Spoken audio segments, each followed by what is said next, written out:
गौरी पुत्र गणेश की जय। जय श्री कृष्णा, जय भोलेनाथ। नमस्कार दोस्तों, स्वागत है आप सभी का हमारे YouTube चैनल खुशी ज्ञान सागर में। प्रिय दर्शकों, आज कार्तिक मास के कृष्ण पक्ष की चतुर्थी तिथि है और आज इस तिथि को करवा चौथ का व्रत किया जाता है। तो सबसे पहले आप सभी को करवा चौथ व्रत की हार्दिक शुभकामनाएं। आप सभी का सुहाग सदैव बना रहे। करवा चौथ माता की कृपा आप पर सदैव बना रहे। आपके मांग का सिंदूर, हाथों की चूड़ियां ऐसे ही सदैव दमकती खनकती रहे। प्रिय भक्तगण, आज हम इस वीडियो में करवा चौथ की संपूर्ण 4 कथाओं का श्रवण करेंगे। कथा को पूरा सुनिएगा, आधा अधूरा छोड़कर जाने की गलती ना करें। आइए पहली कथा को शुरू करते हैं। प्राचीन काल में करवा नाम की एक पतिव्रता स्त्री अपने पति के साथ नदी के किनारे एक गांव में रहती थी। कार्तिक मास के कृष्ण पक्ष की चतुर्थी तिथि को उसका पति नदी में स्नान करने के लिए गया। स्नान करते समय एक मगरमच्छ ने उसका पैर पकड़ लिया। पति अपने पत्नी का नाम करवा करवा लेकर मदद के लिए पुकारने लगा। आवाज सुनकर उसकी पत्नी दौड़कर आई और उसने मगरमच्छ को कच्चे धागे से बांध दिया। मगरमच्छ को बांधकर वह यमराज के यहाँ पहुँची और बोली, भगवान, मगरमच्छ ने मेरे पति का पैर पकड़ लिया है, अतः पैर पकड़ने के अपराध में आप उसे अपने बल से मगरमच्छ को नरक में ले जाओ। यमराज ने कहा, अभी मगरमच्छ की आयु शेष है, अतः मैं उसे नहीं मार सकता। इस पर करवा ने कहा, यदि आप ऐसा नहीं करेंगे तो मैं आपको श्राप देकर नष्ट कर दूंगी। यह सुनकर यमराज डर गए और उस पतिव्रता स्त्री के साथ जाकर मगरमच्छ को उन्होंने यमपुरी भेज दिया और करवा के पति को दीर्घायु प्रदान की। उसी दिन से यह करवा चौथ मनाई जाती है और सुहागिन स्त्रियों के द्वारा यह व्रत रखा जाता है। हे करवा माता, जैसे तुमने अपने पति की रक्षा की, वैसे ही व्रत करने वाले, कथा कहने वाले तथा कथा सुनने वाले और हुंकार भरने वालों की पति की रक्षा करना। करवा माता की जय। आइए अब दूसरी कथा को सुनते हैं। एक समय की बात है, एक साहूकार के 7 बेटे और एक बेटी थे। कार्तिक मास के कृष्ण पक्ष की चतुर्थी तिथि को साहूकार की सभी बहुएं, बेटी और पत्नी ने करवा चौथ का व्रत रखा। जब साहूकार के बेटे भोजन करने बैठे तो अपनी बहन से खाना खाने को कहने लगे। तब वह बोली, भाई, अभी चांद नहीं निकला, मैं चांद की प्रतीक्षा करूंगी। चांद को अर्घ्य देकर ही भोजन कर सकती हूँ। साहूकार के बेटे अपनी बहन से बहुत प्यार करते थे। वो बहन को भूख से व्याकुल नहीं देख पाए।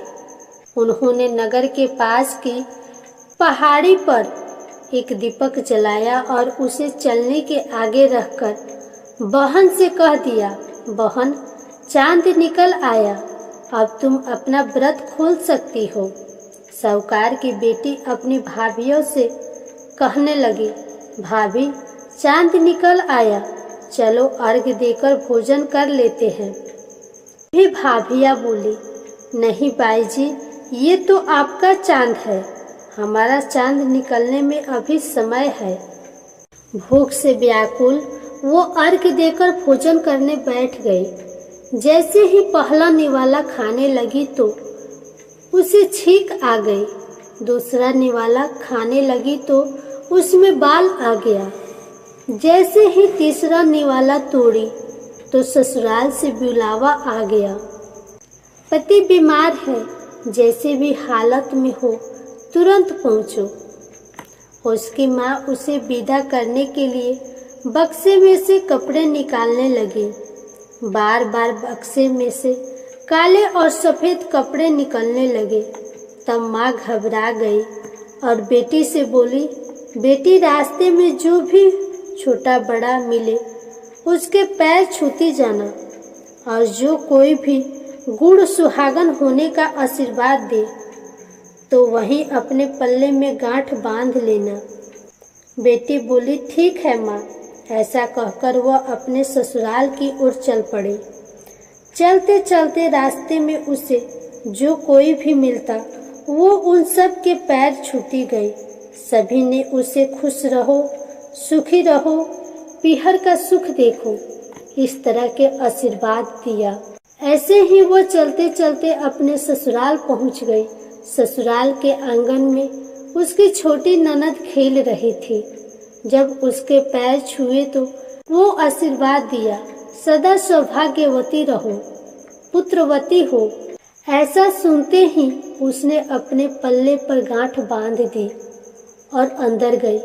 अंदर जाते ही देखा घर के आंगन में उसके पति का शव रखा है।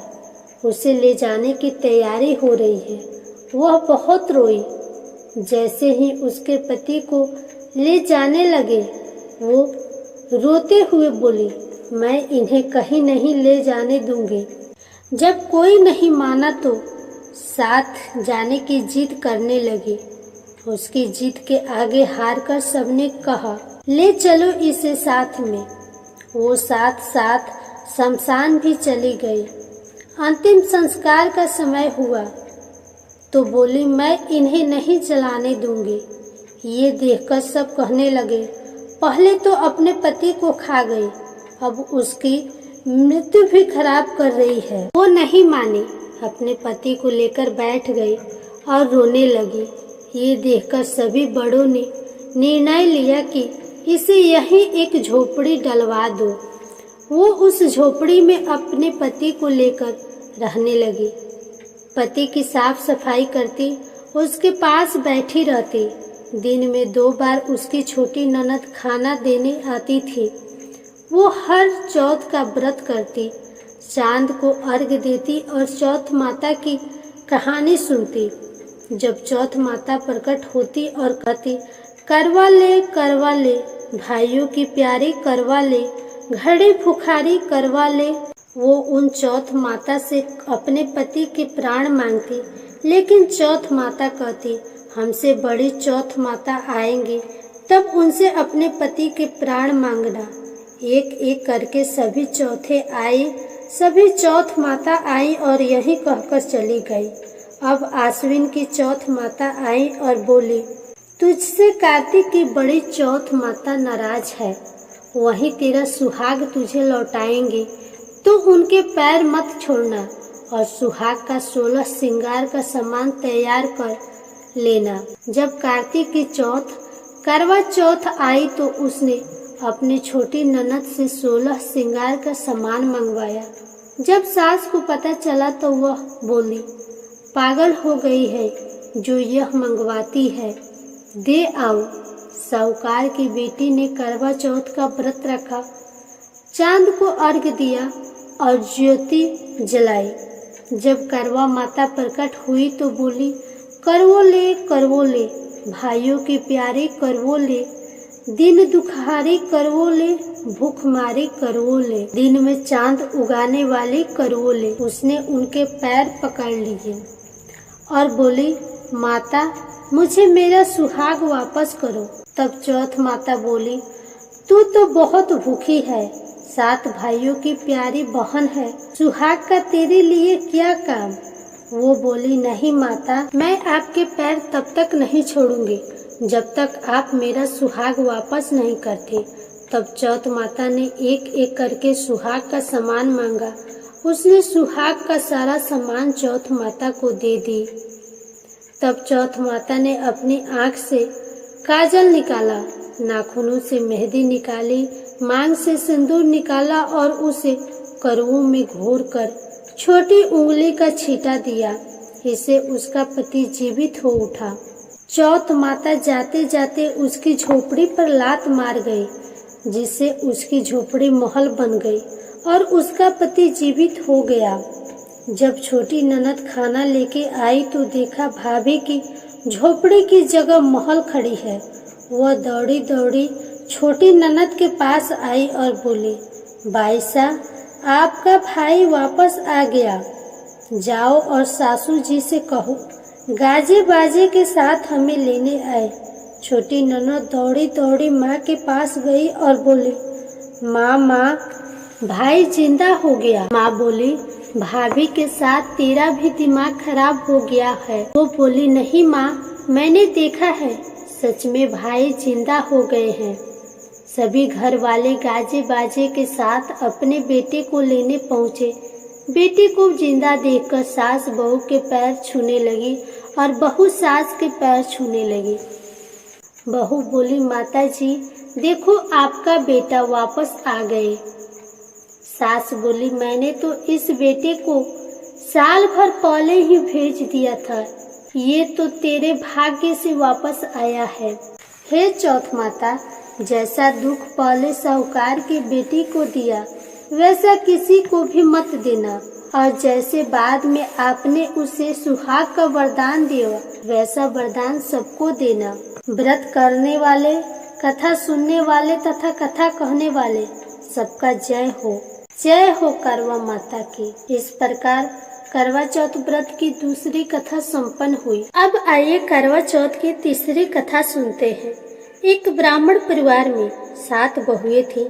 6 बहुएं की मायके वाले बहुत अमीर थे, इसी कारण ससुराल में उनका बड़ा मान था। परंतु छोटी बहू के मायके में कोई न था। वह घर का सारा काम काज करती, सबकी सेवा करती, पर फिर भी कोई उसे प्यार नहीं करता। सब उसे धुतकारते रहते। तीज त्योहार पर भी जब उसके मायके से कोई न आता तो वह बहुत दुखी होती। हर वर्ष की तरह इस वर्ष भी करवा चौथ का व्रत आया। अन्य बहू के मायके से उनके भाई ने करवा लेके आए, पर छोटी के मायके में भी यदि कोई होता तो करवा लेकर आता। सासू जी छोटी बहू को खरी कोटी सुना रही थी। वह दुखी होकर घर से निकल पड़े और दूर जंगल में जाकर रोने लगी। एक नाग बहुत देर से इसका रोना सुनता रहा तथा अंत में वह अपने बिल से निकल आया और छोटी बहू से पूछने लगा, बेटी क्या बात है, तुम क्यों रो रही हो? छोटी बहू बोली, आज करवा चौथ है, मेरा कोई भाई नहीं है। यदि मेरा कोई भाई होता तो जरूर करवा लेकर आता। नाग को छोटी बहू पर दया आ गई। नाग ने कहा, बेटी तुम घर चलो, मैं अभी कारवा लेकर आता हूँ। छोटी बहू घर गई और कुछ देर बाद नाग उसके ससुराल पहुँचा। ससुराल वाले इतना सारा सामान देखकर चकित हो गए। सास भी प्रसन्न हो गई। सास ने प्रसन्न मन से छोटी बहू को नाग देवता के साथ भेज दिया। छोटी बहू नाग देवता के साथ उनके घर गई। नाग देवता ने छोटी बहू को अपना सारा महल दिखाया और कहा, जितने दिन चाहो आराम से रहो, मन चाहा खाओ और मन चाहा पहनो, पर एक बात याद रखना, सामने रखी नाद को कभी मत खोलना। छोटी बहू सारा समय महल में आराम से घूमती फिरती, पर नाद को कभी नहीं खोलती। एक दिन जब कोई भी घर में नहीं था तो छोटी बहू को नाद के अंदर क्या है देखने की जिज्ञासा हुई और वह उसने नाद को खोलकर देखने लगी। जब अंदर देखी तो उसमें बहुत सारे छोटे छोटे सांप के बच्चे रेंगते हुए दिखाई दिए। उसने जल्दी से ढक्कन बंद कर दिया। जल्दीबाजी में एक सांप की पूंछ कटकर नीचे गिर गई। शाम के समय नाग के पूछने पर छोटी बहू ने अपनी गलती स्वीकार कर ली। नाग ने भी उसे क्षमा कर दिया। अब छोटी बहू के ससुराल में भी बहुत इज्जत होने लगी। जिस सांप की पूंछ कटी थी उसे सभी नाग बंडा कहकर चिढ़ाते थे। एक दिन उसने अपनी माँ से पूछा, माँ मेरी पूंछ कैसे कटी? तो उसकी माँ ने कहा, छोटी ने नाद का ढक्कन बंद करने की जल्दीबाजी में तुम्हारी पूंछ काटी है। वह सांप का बच्चा बोला, मैं छोटी से बदला लूंगा। माँ के बहुत समझाने पर भी वह सांप का बच्चा छोटी के घर जाकर छुप गया और मौका पाकर उसे काटने को सोचने लगा। छोटी और उसकी सास में किसी बात पे बहस हो रही थी। छोटी कसम खा खा कर कह रही थी कि बंडा से प्यारा कोई नहीं। उन्हीं की कसम खाकर कहती हूँ कि मैंने ऐसा नहीं किया है। बंडा ने जब सुना तो वह सोचने लगा, जो मुझसे इतना प्यार करती है, मैं उसे नहीं काटूंगा। वह चुपचाप चला गया। जब बंडा की माँ ने पूछा कि ले लिया अपनी बहन से बदला, वह कहने लगा, माँ, बहन से कैसा बदला? तभी से बंडा भाई व छोटी बहन हुए। भाई प्रति वर्ष चौथ के दिन करवा लेकर जाता और छोटी बड़े प्यार से करवा चौथ का व्रत किया करती। इस प्रकार करवा चौथ की तीसरी कथा भी संपन्न हुई। अब आइए चौथ माता की कथा सुनते हैं। किसी गांव में एक सेठ सेठानी रहते थे। उनके एक बेटा और एक बहू भी थे। उनके बहू का नियम था, सबको भोजन कराने के बाद स्वयं भोजन करती थी। उनके एक पड़ोसन जो रोज उनके घर आती और रोज ही ये पूछती कि आज तुम्हारे घर क्या बना है, और बहू भी रोज यही कहती कि ठंडो बासी भोजन। एक दिन बहू ने बहुत सारे पकवान बनाए थे। सब लोग खाना खाने बैठे तो उसके पति ने विचार किया कि देखते हैं आज पड़ोसन आती है और पूछती है कि तुम्हारे घर क्या बना है, तो यह क्या जवाब देती है। घर के सभी लोगों ने एक साथ बैठकर भोजन कर लिया। आज भी वह पड़ोसन आए और उस पड़ोसन ने पूछा कि आज तुम्हारे घर क्या बना है, तो बहू ने फिर वही जवाब दिया कि ठंडो बासी। तब सेठ के लड़के ने सोचा, हो न हो कोई बात जरूर है जिससे मेरी पत्नी पड़ोसन से ऐसा कहती है। उसने अपने पत्नी से पूछा कि तुम रोज पड़ोसन से ऐसा क्यों कहती हो कि ठंडो बासी खाया, जबकि आज तो हम सब ने मिलकर कई तरह के पकवान खाए हैं। तब उसकी पत्नी ने कहा कि हम लोग जो भी खा रहे हैं वो अपने बाप दादा की कमाई है। जिस दिन आप कमा कर लाओगे उस दिन मैं समझूंगी कि ताजा भोजन कर रहे हैं। फिर लड़के ने अपनी पत्नी की बातों पर विचार किया और उसने अपनी माँ से कहा, माँ, मैं एक बड़े शहर में कमाई करने जा रहा हूँ। तब उसकी माँ ने कहा, बेटा, अपने पास तो इतना धन है, फिर तुम क्यों शहर जाना चाहते हो?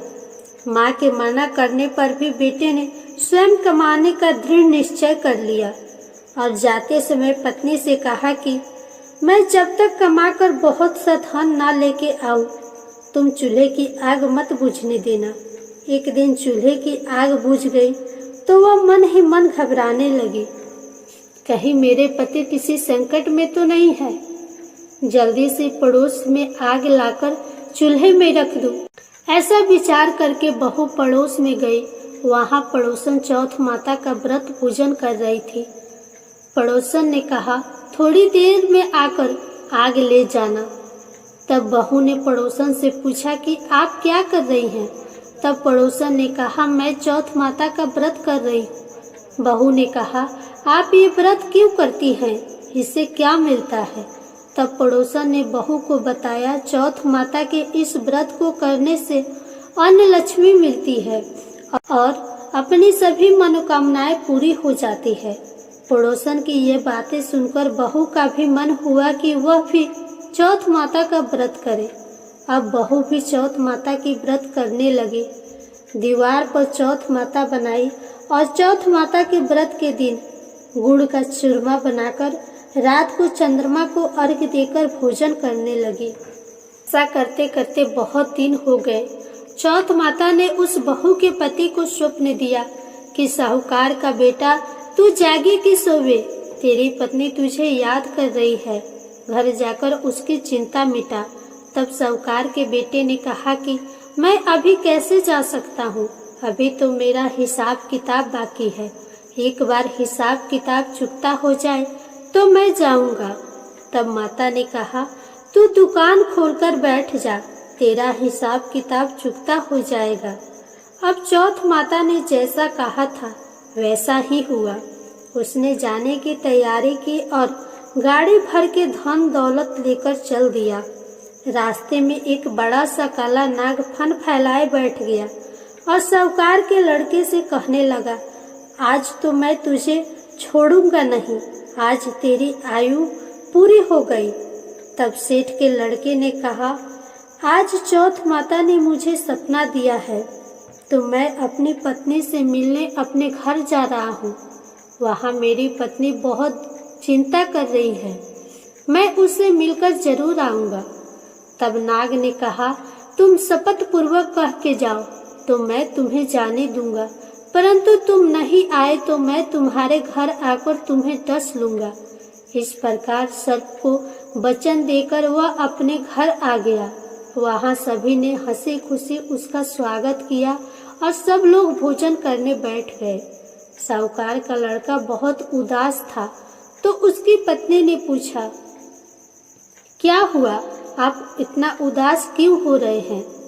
तब पति ने काले नाग वाली सारी बात अपनी पत्नी को बता दी और बोले, अगर मैं नहीं जाऊंगा तो वह मेरे घर आकर मुझे डस लेगा। लड़के की पत्नी बहुत चतुर थी। उसने कहा कि आप घबराओ नहीं, लेट जाओ, मैं एक उपाय करती हूँ। पत्नी ने कमरे की 7 सीढ़ियाँ धोई। पहली पर रेत, दूसरी पर इत्र, तीसरी पर गुलाब, चौथी पर कंकु केसर, 5वीं पर लड्डू पेड़ा, 6ठी पर गादी गलौजी और 7वीं पर दूध का कटोरा रख दिया। इस प्रकार वह 7वीं सीढ़ी सजाकर बैठ गई।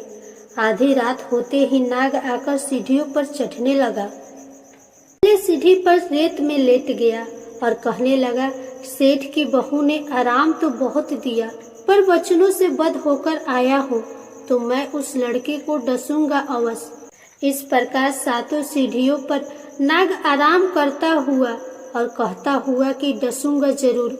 कमरे में जाने ही वाला था कि चौथ माता ने विचार किया कि मैं इसे नहीं बचाऊंगी तो घर में धर्म, कर्म और व्रत पूजन कौन मानेगा और कौन पूजा करेगा। अब तो गणेश जी, चंद्रमा और चौथ माता ने उसे बचाने का विचार किया। चंद्रमा ने उजाला किया, चौथ माता ढाल बनी और गणेश जी ने तलवार लेकर नाग को मार दिया और डाल से ढक दिया। अब बहू भी थकी हारी सो गई। सुबह हुई तो लोग बेटे से मिलने आए, परंतु बेटे बहू तो उठे ही नहीं थे। बहुत देर हो गई तो माँ ने उन्हें उठाने गई तो माँ ने 7 सीढ़ियों पे जो कुछ देखा तो वे बहुत घबरा गई। बेटा बहू को आवाज लगाने लगी। बेटा बहू उठे तो देखा कि डाल तलवार वहाँ पड़ी है। जब बहू डाल उठाई तो देखी कि एक काला नाग मरा हुआ पड़ा था। बेटा बहू ने सोचा, आज तो धर्म कर्म करने से हमारी रक्षा हुई। भगवान गणेश जी और चौथ माता ने हमारी रक्षा की है। हे चौथ माता, जैसे आपने सेठ के बेटे बहू की रक्षा की, वैसे ही अपने सभी भक्तों व अपनी कृपा बनाए रखना, सदा रक्षा करना। जय हो गणेश भगवान की, जय हो चौथ माता। इस प्रकार करवा चौथ की सभी कथाएं संपन्न हुई।